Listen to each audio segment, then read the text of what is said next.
Hey, what's going on, everybody? Happy Memorial Day. This is Sheets. Going to go solo today. Hopefully, you had or having a good long weekend for those of you that have off today. For those of you who are normally working 5 days a week, for those of you that have off today. What we're going to do is we're going to go over the MLB slate for this afternoon, and we're gonna go back and forth between projections and Saber Sim, and we're gonna try to screw around with the lineup building. Just continuing to try to learn and develop our process for how to deal with this environment of contest sims and things like that. Because as you guys know, it's not just about creating optimal lineups, especially when you're playing big field MMEs or GPPs. And as I've also mentioned many times, this is a very nascent industry and nascent technology. The use of contest sims and sims in general. So there's plenty of holes. There's plenty of ways to develop this, and there's a lot of trial and error that has to be kind of filtered through as this process starts to get developed. Continues to develop. So you guys are hopefully along with me for the ride. And from a content perspective, again, it's a struggle for me, to figure out what to do here, because I don't want to just go through game by game and picks and things like that. And then again, I don't want to do complete evergreen content where I just show you one time how to do a process. I think that there's this sweet spot that has been missing, that continues to be missing from this industry, to put the two things together, to have process and to discuss how process can be developed, but actually applying it to a particular slate. There are plenty of places that will go through process how to do this stuff, and plenty that will attack slates. But I think it's important to have an actual thing in front of you to practice on. So we're gonna see. We're gonna continue to try to go through this. Feel free to ask questions along the way. So here's the first thing I wanted to do. Is just take a look at the slate in general, the way that it lays out. So you do have 3 games here early enough, right? A 1 and 2 o'clocks, and then you have a break to the 4s. And when we play NBA, this is a really big deal, right? Because when you have late swap, you are supposed to take into account what goes on in these early games and apply that to late games. And in the NBA, there's all kinds of injury news that could be, have severe impact on the late game. So the concept is to as much as possible maintain and push the flexibility out into the future in some way. And how to do that quantitatively is difficult, but that's an important thing. Baseball, the things that can happen to lineups between now and the late games is not that big. I mean, there are some things that could happen, but compared to the NBA, for example, it's not as big a deal. So you don't really want to be too much of a stickler for pushing things out into the late games. But because you do have the ability to late swap, and because you now have kind of live contest sims where you can factor in what's been going on in the early games to change your lineups, that in and of itself has value, such that you should be in some way pushing things out towards the future. Now, I don't know exactly how to quantify that, and I've fiddled with different ideas in other sports. Like I've manually upped the team totals of the late games by a little bit, just to overweight them, and that would filter down to all the other projections. You guys can feel free to try that if you want. I don't know if that's efficient or not. I tried to downgrade the early games, similar but a little subtle difference there. But I've tried to do that. But at the very least, you should at least be cognizant of that flexibility. Okay, so all else being equal, if you're between overweighting these late games and the early games, maybe it's better to overweight the late games. Okay.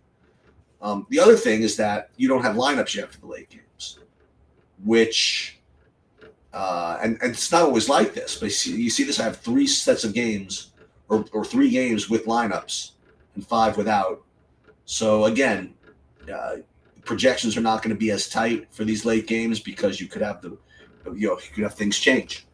So that's the first thing I think about. Second thing is you always have to, at least in my opinion, just double check the weather. Sometimes you forget to do that. And when I'm looking at this, the one game that is of note, to me at least, is the Kansas City Minnesota game. That is the one with the most amount of variance, as far as I'm concerned. And I don't have it in me to make predictions about what percent chance that the game fails. The game gets postponed. Usually, I just kind of err on the side of just Xing a game out if it's even orange at all. If I think it's even 40% to get postponed, I'll do that. But at the very least, again, you have to see what you'd be getting otherwise.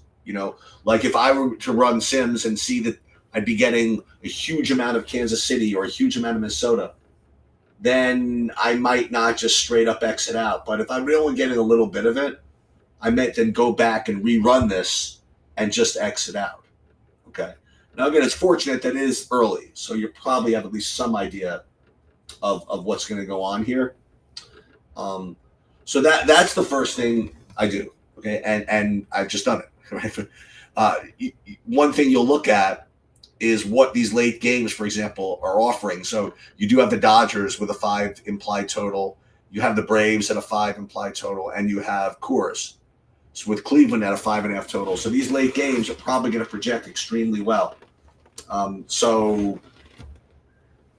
that's again, I'm not saying you have to play them all, but it's just again something to keep in the back of your head. And I'm going to keep going back to the chat to see if there are any questions. No, okay, good. Next, I want to look at, before we start running stuff, I do want to look at least the character of the pitching. Because I don't really have the stacks 100% yet because the lineups aren't even out yet. But, I mean, I pretty much know who are going to be the top stacks. We'll get there in a minute. But first thing I'd like to look at is I'm ranking these by my own value scores. And forget where this comes from. I just want to show you, again, just the idea here is that you have a group of 4 pitchers who rate much higher than everybody else. And again, you have to get used to these types of these numbers to see this. But this 9-point gap between Bassett and Lynn is a really big deal as far as my numbers go. So if you're just trying to think of who to use, these 4 pitchers, Steele, Morton, Ryan, and Bassett, do stand out above all the rest. Unfortunately, as the way things work in baseball or in all at DFS, I mean these are all going to be the highest owned guys and it makes sense. And the other thing you will notice though is that there is a pretty big drop in projected ownership, to say the least, to these others. So I believe that pretty much all of these pitchers are going to end up being in play because even though these guys are much lower rated as far as projections and value score and things like that, I think you are getting paid appropriately to make that sacrifice, meaning that you're going to get, when these guys do hit, like Marsh or Irvin, I'm just throwing names out there, they're going to have so much more value for you because of their low ownership that I do think that all of these pitchers are in play. Like the one I would say is probably Lodolo, because you're not even getting a real big ownership discount to drop all the way down in value score with him. And then I guess I would also say that maybe Lynn is not the best, okay, because it's not you're getting that well. You're getting a pretty big ownership discount, so maybe he's in play as well. So that's the other thing I'll look for before we start building stuff. Okay. So let's go ahead and let's just start building stuff. Now, normally what I would do is I would just upload my own projections in here. Actually, let's do that. I'm going to change them all anyways. It doesn't matter. So whether these automatically get loaded for you into SaberSim or whether you have to do them manually, you'll upload your, your numbers in here, your projection, your ownership, and the first thing you do is you have to figure out whether you click exclude unlisted players. So what this will do, if you click this, then let's say that you are projecting a guy that's, to play, and it turns out that he's not going to play, but SaberSim kind of had him as playing, you'll end up not getting that projection, right? Because you're saying exclude unlisted players, which means that unless I gave him a projection, SaberSim's not going to show him at all. Where if you unclick this, it'll let you have access to SaberSim's own projections as well. So I'm going to leave this unclicked for now, exclude unlisted players. So this way, let's just say that I didn't project the guy to play, but SaberSim is confident he's playing. I'll at least have the option to use him in my build. So let's unclick that. And let's hit save. I don't really know the impact of this create new source thing, at least for my process. So we've changed everything. We put them in here. And before we start running this, it's important to know what we're playing. So I'm playing 50 lineups in the bat flip, which is I don't even know if they're calling it the bat flip today, but in the big MME contest. And I'm also playing, let's just see, it's called a relay throw today. And then I'm also going to play, and I say this all for a reason, and I'm also playing let's see, sport, 50 lineups in that, and I'm also going to play, where is this? One lineup in the Mega H, which is the 888, one lineup in the Ball 4, which is the 250, and one lineup in the single entry, which is 121. So the reason why I bring this up, so I'm going to be building 53 lineups. Like that's the most amount of lineups that I'm going to want to actually play. Now I'm not going to build 53. I'm going to build a whole pile of them to choose from. But I always put in 53 as the total amount of lineups, like unique lineups I could play in all my contests. And we'll do pool size 5,000. And then the next thing you want to do, min salary, max salary, you almost never mess with this in baseball. As far as GPP 20 max versus, 150 max, remember what this is doing. All we're doing is building the 5,000 lineup pool to choose from. We're going to filter that down based on, how we feel like attacking. But the settings to build your 5,000, it is, I guess, somewhat important. I mean, because you do want to figure out what field you're trying to compare yourself to. And what I found is that it's better to go with this 20 max setting because I don't think that the field of lineups builds as aggressively as they should. So if you made it 150 max, you're not going to get a good idea of what the field is. Now, what you're not getting is, again, 5,000 of those aggressive lineups, but I think that's okay because if I have to get down those final 1,000 lineups to choose from, probably not going to be in such great shape anyway. But again, we're trying to build a field of lineups as well. We're not just building lineups to choose from. We're also building a field of lineups, and there's a reason for that, which we're going to get to in a minute. Lineup rules, I almost never do anything in baseball. Contest sim settings, I don't have to do that yet because we're going to do that for us. And then we're just going to go ahead and fire it. So nothing else to do yet. So I also find it sort of amazing that the baseball build. Actually, I shouldn't find it amazing that the baseball lineup builder builds 5,000 lineups so fast. I think the reason for that is because it's so many of them are just stacks that it doesn't have to go through that many combinations. And once they decide that the White Sox are a good stack, they know pretty much where they're going to go. Where if you had to build 5,000 lineups of, say, MMA or tennis or whatever, where nothing correlates necessarily, then it is kind of harder to make all those calculations, I guess. It's going to be my guess of why they could do baseball faster than than say tennis or MMA. Okay, so it's important to know what's just happened here. So we've built 5,000 lineups, and it's listing the top 53. There's 5,000 in here. And to show you what I mean, let's take a look at what the exposure is of particular players, just for these purposes. So you see it's giving me 71% Justin Steele. So what that means is that given the way these 53 lineups are ranked, and we're going to get to that, it's rated by large slate SaberSim, I'd be giving 71% Justin Steele. But you see this thing to the right, pool? So what pool is it's figuring out how many lineups of the 5,000 Justin Steele is showing up in. Okay? The left thing exposure is, total amount percentage it's showing up in this top 53. But just to show you that we have built 5,000 lineups, this is how much he's getting to in the entire pool. Okay.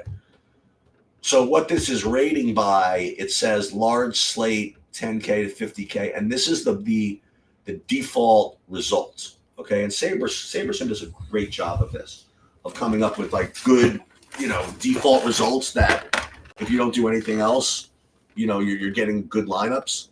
And I used to think, and it still could be the case, that you're probably better off just going with this and trying to get fancy. But you probably should at least do the contest sims. But anyway, we'll get to that. So just if you ever wanted to click in here to see what this is, so this large slate 10K to 50K setting, if you were so inclined, you would dive into this math here and see, what this is doing. So it's 0.3 times the sum of my projections plus 0.7 times the 99th percentile of the lineup, like how well it does in its ceiling.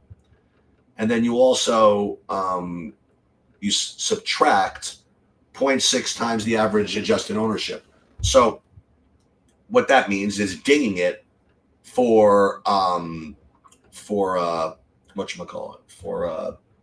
being highly owned. Now, I think this is one point that you need to make here, that I need to make. Remember, we've done custom projections here, and we put in our own ownership. For the purposes of this, the adjusted own is reflective of your my own. In other words, if this were the default, you'll see, right? Then the adjusted own went back. But because we used a custom one, then the adjusted own adjusted as well. Okay? That becomes important in a few minutes. So this large slate default setting, I think, is great. You could, if you wanted to, just fire these lineups in right away. Now, if you want, again, you can see what you're getting. I don't even think it's that important, but just to show you, like, stack exposure, it's meant a 5.3, this is meant a 5.2. And this is one that you could do. You could X out some of these stacks if you don't want. I'm going to leave it for now. And then you look at team stacks, what you'd be getting. I don't really care too much about that either. What I do care about is how these things are ranked. So right now, we're not applying contest sims. We're not doing anything. We just have 53 lineups that are created for, high upside, your typical SaberSim type lineups. And what I'm going to do is I'm going to put these in my lineups first, just because I didn't save any particular lineups. So we download file from DraftKings, because I already did dummy lineups. And then I will upload them over to here. Come in. And you see that all these contests show up. So what I'll do right now is I'm going to right-click these and add contests in. And what we're going to do, and this is the important thing that we need to deal with, is what do we put for field lineups? So what the contest sims are going to do once we run them is it's going to compare our 5,000 lineups to the field that we're predicting we're going to be up against. And then it's going to figure out what your simulated ROI is against those lineups. So the critical point is to figure out what field of lineups we want to compare ourselves to. Now, again, we're at this default stage where SaberSim is going to put in this high stakes, these certain options. And in different sports, SaberSim will be a little more or a little less accommodating. Sometimes in other sports, it won't even give you this kind of back-tested, field. It'll only let you play.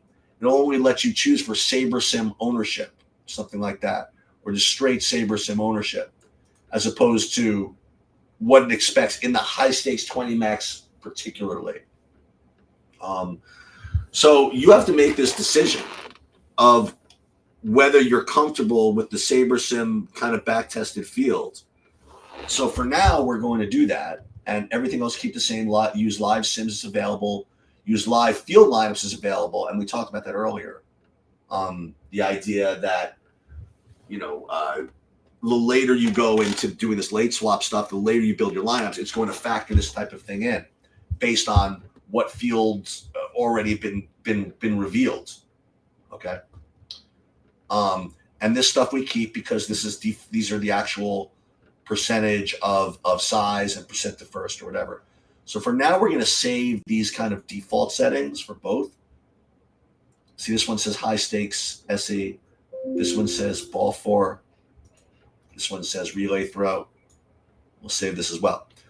So the next thing you'll do, and again, we haven't made any changes yet to the process, right? Well, what did we change? We've changed the fact that we use our own projections. We've changed our fact that we use our own ownership. And we've made the decision to keep the other defaults the same. So that's something. So let's run the contest sim, and then we'll just wait a minute or so. And what it's doing now is it's now comparing our 5,000 lineups to those back-tested lineup settings that SaberSim likes. Okay? It likes for this. And after we do this, we're going to do a different way of doing it. So, all right, so you see it's lit up, so it's all done. So let's take a look and see what we have here. So let's first start with the Mega 8s, and this is the big buy-in. So we hit the drop down, we'll hit risk-adjusted ROI, and it's going to list the top lineup. We only have one, okay? So we'll just go ahead and we'll put that in, right? So Mega 8s, we'll put this in.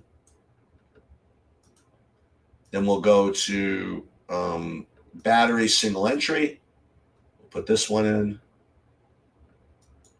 I know it's tempting for you to look and see what we're getting. I hate to say this, but it's not really important. I'm really not worried too much about who I'm actually getting. As long as our process is good, the rest I really don't care about. And then ball 4, put that in. And then we'll go to relay throw. And there's one thing that I want to maybe consider changing. You sort of risk-adjusted ROI. And that would be maybe change this min uniques thing. Because if you leave it min uniques 1, you run the risk of kind of being really close to duping yourself, with the exception of, say, one player. So at the very least, probably you should make min uniques 2. Okay. And then what you also could do is you go to stack exposure to make sure you don't want any of these bow wow type stack setups. Like I don't want any 4 3s, 3 3 2s, 3 3s, for example. So I'll just hit apply and X those out. And then we'll go ahead and we will put these in here as such. And we hit this button here, download entries for DraftKings. We'll upload them, and then we'll enter them. And so what we've done now is what I consider sort of the bare minimum. If you are paying for SaberSim and paying for custom projections or whatever, I think that process that I've just stopped is literally the bare minimum. Actually, it's not even the bare minimum yet. The bare minimum, I think, would be also to be able to actually do the same process in late swap after these as close to 4 o'clock as possible. So the next thing I want to consider is messing with some of this other stuff, okay? Because this is one of those things where the more SaberSim used to give you very few options. to tweak stuff. It said, listen, trust us, we're building in lineups. But people were so used to Roto Grinders and Fantasy Crunch or whatever thing to customize everything. They said, okay, if you want it, you got it. I mean, you could customize. You could leave money on the table. You could go min salary more 49,000. There's stuff you can do, but you operate at your own risk if you do that. But it said you wanted it, you got it. So one of the things that you could do is within this contest sim setting is to not accept the fact that this high stakes 20 max is the best field of lineups to compare your lineups to. What you could do if you are confident in your projections, I guess, or confident in your industry-wide projections. Like if you're confident that you know what people are going to be building based on,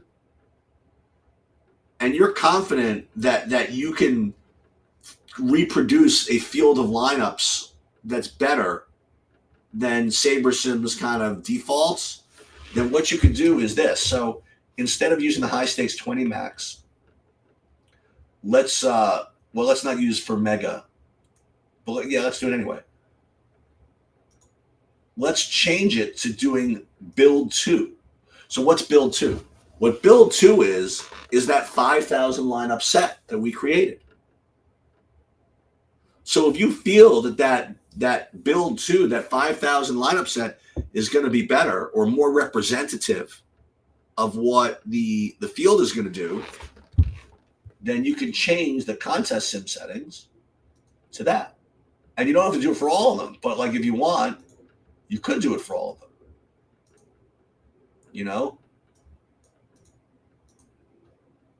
So what you're really doing is now comparing your lineups to your own lineups, if that makes any sense. So now what we've done is we've changed everything to build 2. And just to remind ourselves what build 2 is, right? We could go back to those original 5,000 lineups and we'll take a look and we'll see again, not what the exposure is here, but exposure in the pool. And this is kind of what it would look like. You'd have 31% Joe Ryan, 29% Morton, and you would look at the same thing as far as the stacks go, right? Like you look at stacks and you would see that pool exposure, 5,000, most of them would be Cleveland, whose of course makes sense, Toronto against the White Sox, and the Dodgers. So this certainly would make sense. So we'll rerun all of this against the field of 5,000. And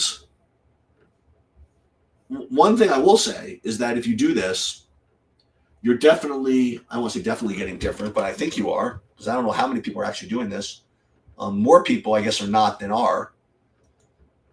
So again, we'll do the same thing. We will then re-rate these again by risk-adjusted ROI, and it's a little different. And forget who you're getting. You're just getting something different, and they're all within your 5,000, so I'm sure it's fine. But it's just with respect to the contest sims, you're just comparing it to a different set of lineups. So we'll save these for now. And then ball 4. Okay. Do this. And then the relay throw. You would do, where's relay throw? You don't want to list my ownership. A relay throw here. And again, here we list it by min uniques 2, whatever, and same thing. And we put them in.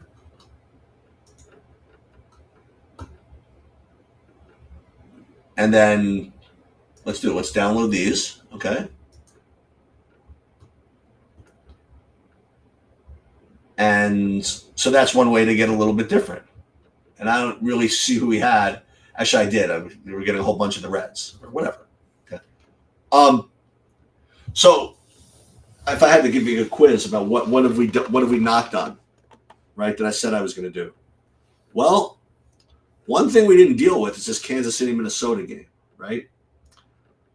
Because I do see that it was a, you know, that there was rain issues. Now the good news, well, there's good news and bad news. The good news is I wasn't getting too much of the stacks, but the problem is I'm getting all kinds of this Joe Ryan. So you really have to make a decision now of what you want to do. I mean, because it's an early game. So listen, I'll go back and let me just see if there's any update on the weather. MLB weather. It's still maybe a late start. I don't know. You know? So you have to figure out what you want to do here. But just again, to show you how you do all this, probably want to do a whole new build. No, probably not. So what you want to do is literally just, here's a little bit of a trick. So what would happen, here's a quiz, here's a Sabersim quiz. If I X'd out Kansas City and Minnesota, and I ran my builds like this, would it X out all the players from Kansas City and Minnesota? Well, I'm going to show you. I mean, that's what you're supposed to do, right? If you want to X out a game, you're supposed to X out the players, X out the whole game, right? However, I think the results might surprise you. Let's see.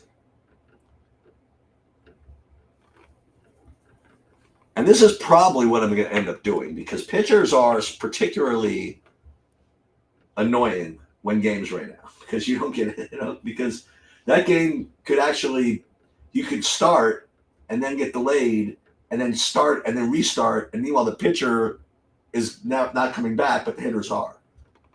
So I'm usually inclined to just X out pitchers from games that are orange, that are 30, 40% even. Forgetting the rain out, I mean, like even a delay once the game starts is kind of brutal, right? So here's something interesting. I think you'll find that interesting. Maybe they fixed it, but let's see something.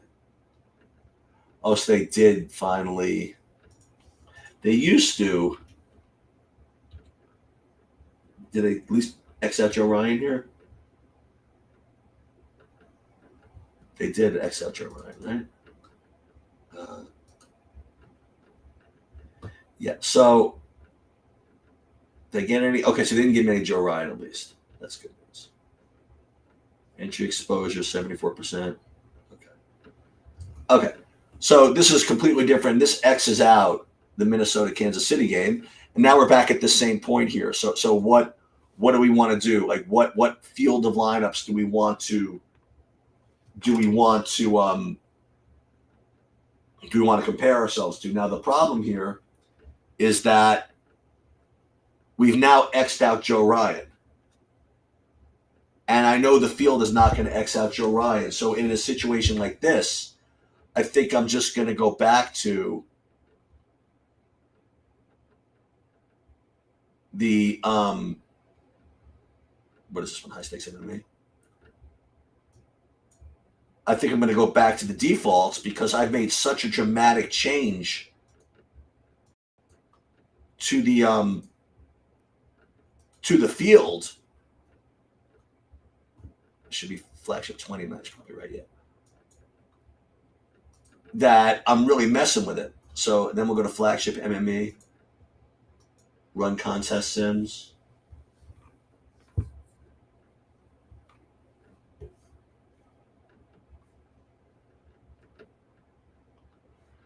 The other thing that's good about Xing out the Kansas City Minnesota game is that, again, it pushes more stuff out to the end. All right, so same thing. We'll go to Mega.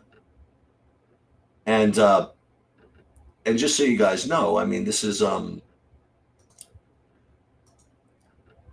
remember, these projections are all very, I say, stale. I haven't updated them in like a little while. And not only that, but again, some of the late lineups aren't even in yet. But for now, we'll go ahead and save these as is. And again, remember what we've done, right? We've X'd out that game. And that's a pretty aggressive way to play if you want to know the truth. Because if the game is not, postponed yet, it's not, I don't even think it's officially a delay yet. But again, getting a 0 is really bad, to say the least. So unless I really needed to play all the Joe Ryan, I'm just kind of okay with just Xing it out because of the weather risk. Wait 1 second, I have to forget how the field went. Let me just make sure that my stack exposure is good. Yeah, I got to get rid of these 4 2s, 3 2s. Do I want to keep the 5X ones? Yeah, I'll keep the 5X ones. Remember, the idea that I can always late swap out of this stuff a little bit later if I wanted to. Okay, so save these.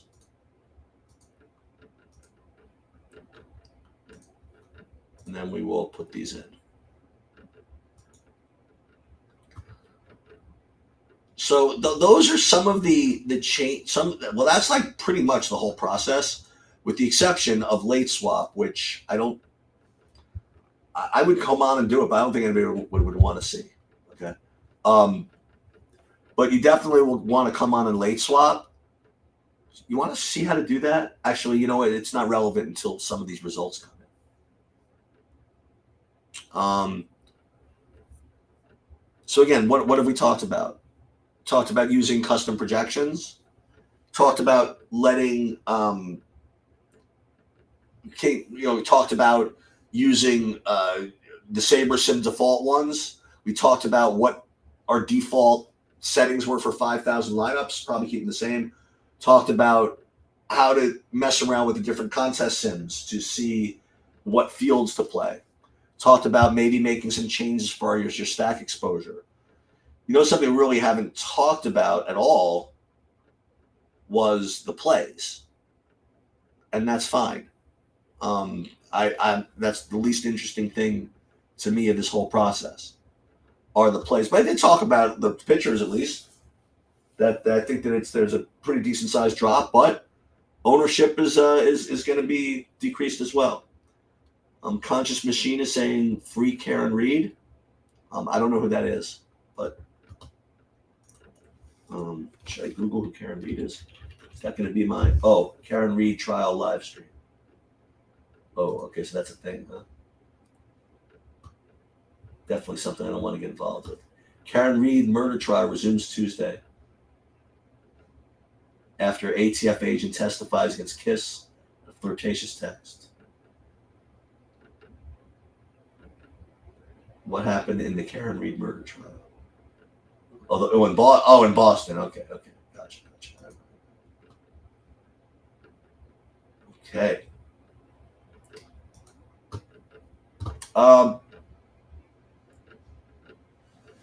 So Gomber is now scratched. Okay, I didn't think I had that in my projection, so that's good news. So I have to fix that, obviously.